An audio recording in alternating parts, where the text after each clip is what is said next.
Le Cercle RH est un grand entretien aujourd'hui pour parler de la grande distribution. Mais alors, en ouvrant la fenêtre de la RSE, de l'engagement, de l'inclusion, de la diversité, et on accueille Karine Kroos. Bonjour Karine.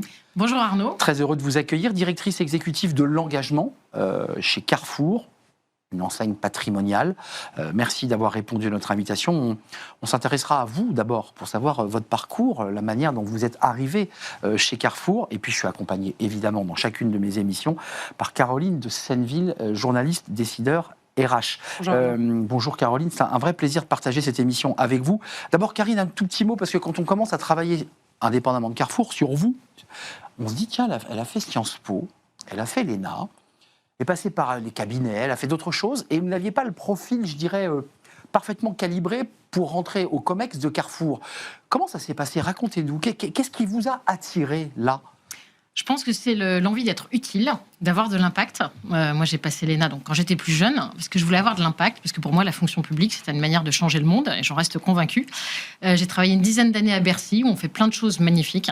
Je suis une grande défendeuse du service public, des fonctionnaires qui font des tâches magnifiques. Moi, j'étais à Bercy où je m'occupais du CIRI, les restructurations industrielles, donc tout ce qu'on voit en ce moment, les entreprises en difficulté, la désindustrialisation.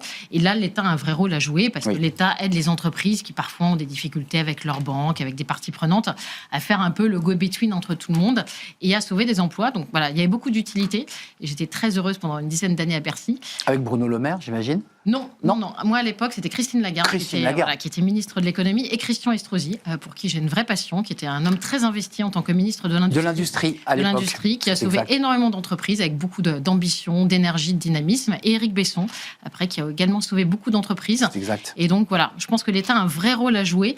À l'époque, on avait sauvé 50 000 emplois en 3 ans. Alors, 50 000 emplois, c'est parfois rien à l'échelle de la France. Et en même temps, pour celui qui a pu conserver son job, c'est beaucoup. Juste un mot, comment on bascule?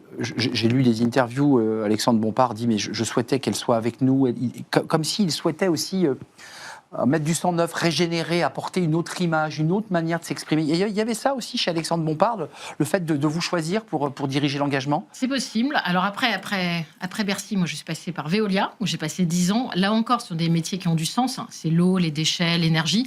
On voit bien tous les jours que c'est des sujets majeurs, ces sujets d'accès aux services essentiels.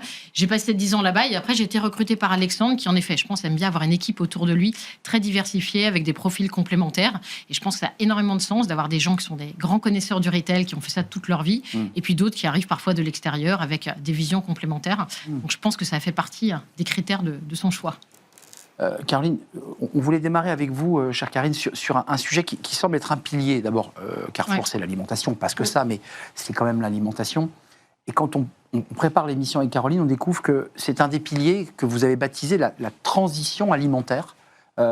Oui, agir pour la transition alimentaire, c'est la raison d'être de Carrefour. Comment ça se traduit concrètement dans vos approches d'engagement?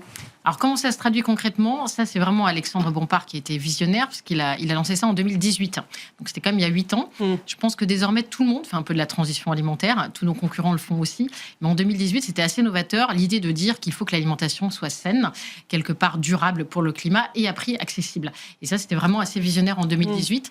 Comment ça se traduit? On a toute une série de piliers, mais alors 3 exemples. C'est il faut que l'alimentation soit bonne quelque part pour la planète. C'est l'exemple du bio.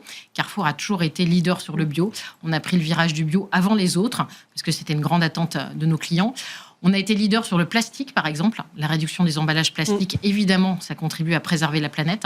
Nos clients, ils sont très sensibles. Et donc, on enlève le plastique où on peut, sur les fruits et légumes, sur des exemples parfois du quotidien. Par exemple, les sous-vêtements. Voilà, les sous-vêtements, avant, il y avait des emballages plastiques. Vous rentrez chez vous, ce que vous faites, c'est qu'évidemment, vous le mettez dans la machine. Donc, le plastique n'a pas de sens. Et objectivement, c'est tout bénéfice pour tout le monde d'enlever le plastique. Et notre dernier combat sur la transition alimentaire, c'est désormais la santé. Ça, c'est un sujet qui nous tient vraiment à cœur. La santé par l'alimentation, parce qu'on voit que de plus en plus, quels que soient les pays dans le monde, les gens veulent, en mangeant, essayer de se faire du bien, essayer d'éviter les controverses qu'on entend toute la journée sur toute une série de sujets. Voilà, le cadmium, le sucre. Et donc, Carrefour a toujours pris des positions de leader et de précurseur sur ce sujet qui, pour nous, est vraiment un sujet massif de société. Et tout ça, voilà, je finis sur la transition alimentaire à prix accessible. Parce que l'idée aussi, c'est de l'offrir au plus grand nombre. On se doute bien que plus on a de revenus, plus on peut se permettre d'acheter une alimentation de qualité. Mais ce qu'on veut, nous, c'est que ce soit accessible partout, dans tous nos magasins, à tous nos clients. Donc voilà, c'est ça notre transition alimentaire. Restons un instant sur l'alimentation, parce que Carrefour a aussi créé des filières où on peut même découvrir, quand on fait le QR code sur son poulet, découvrir la tête de l'agriculteur où le poulet a été découpé ou en tout cas élevé. Il y a aussi de ça chez Carrefour, l'idée aussi d'avoir une relation forte avec les agriculteurs qui nous nourrissent. Exactement, parce que ça, là encore, c'est quelque chose qui est gagnant pour tout le monde. Pour l'agriculteur, alors nous, on a beaucoup de contrats pluriannuels sur 3 ans, notamment dans nos filières qualité Carrefour. Donc vous avez un petit logo FQC. Absolument. Et on a quand même 35 000 agriculteurs avec qui on contractualise en France. On est le plus gros contractualiseur, quelque part contractant avec la filière agricole. L'agriculteur, lui, il a de la visibilité sur la durée. Nous, on s'assure d'avoir un approvisionnement français de qualité. Et le client s'y retrouve aussi. Donc c'est vraiment quelque chose qu'on aime beaucoup, qui permet de donner de la stabilité. Et puis je pense que tous ces engagements RSE, on voit bien en ce moment qu'avec le conflit actuel au Moyen-Orient, ils sont d'autant plus importants. C'est quand même un sujet majeur d'être capable d'avoir des filières d'approvisionnement locales sans les transports dans le monde entier. Oui, ça va se compliquer dans les semaines à venir, de toute évidence. Caroline, est-ce que vous vouliez... Les questions d'engagement, vous l'avez évoqué Arnaud en introduction, c'est aussi des questions de diversité et d'inclusion. Vous avez des objectifs assez forts en termes d'emploi de personnes en situation de handicap notamment. Quelles sont vos actions phares en matière de diversité et d'inclusion ?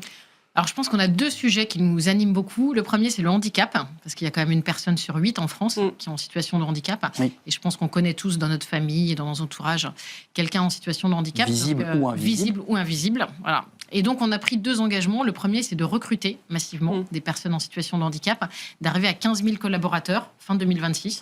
Donc là, on est en ligne, on est à peu près à 14 200 personnes. Donc il faut encore qu'on en recrute 800 cette année.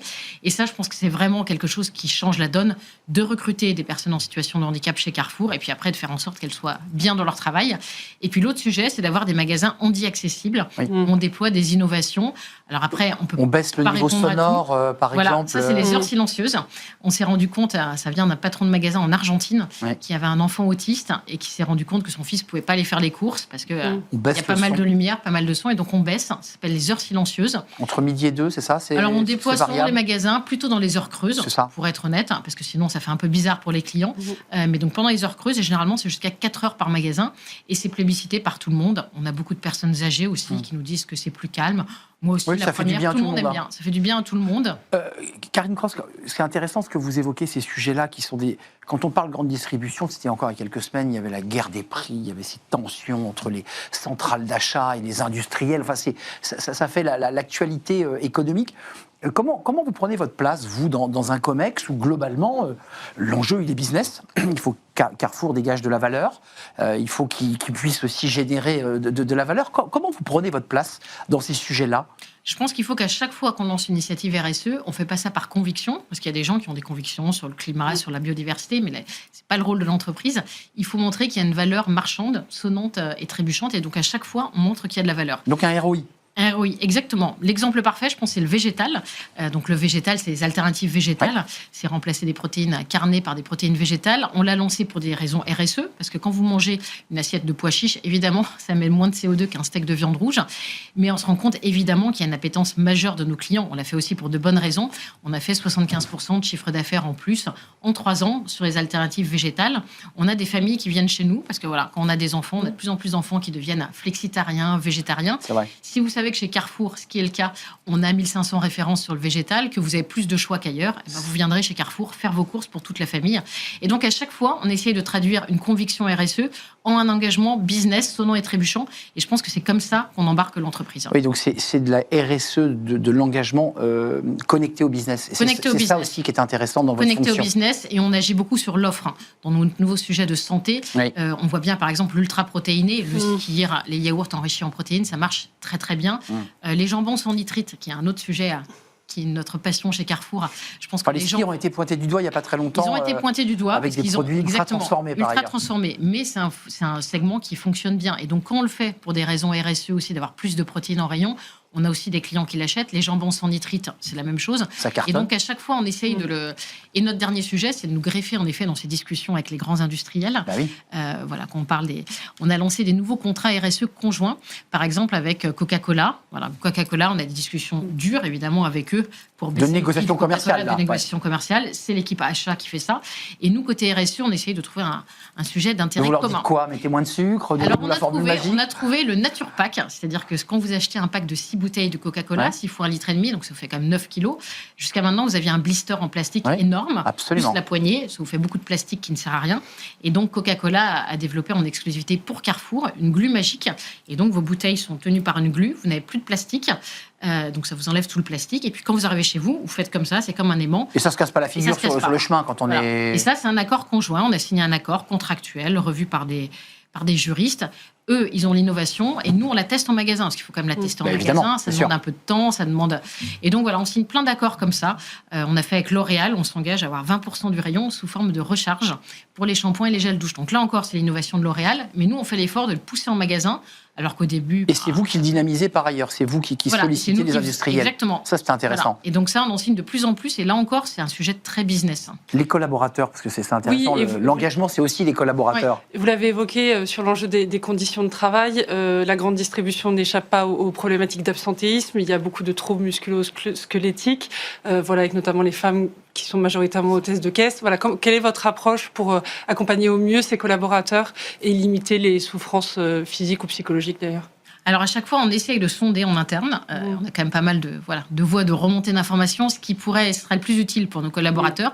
Et typiquement, alors on s'est lancé sur le sujet de l'endométriose, voilà, pour les femmes chez Carrefour, parce qu'évidemment, il y a le sujet de féminisation des cadres dirigeants, comme dans toute entreprise, mais c'est un sujet parmi d'autres pour une femme qui travaille chez Carrefour. Et l'endométriose, évidemment, il y a beaucoup de femmes qui venaient en souffrant.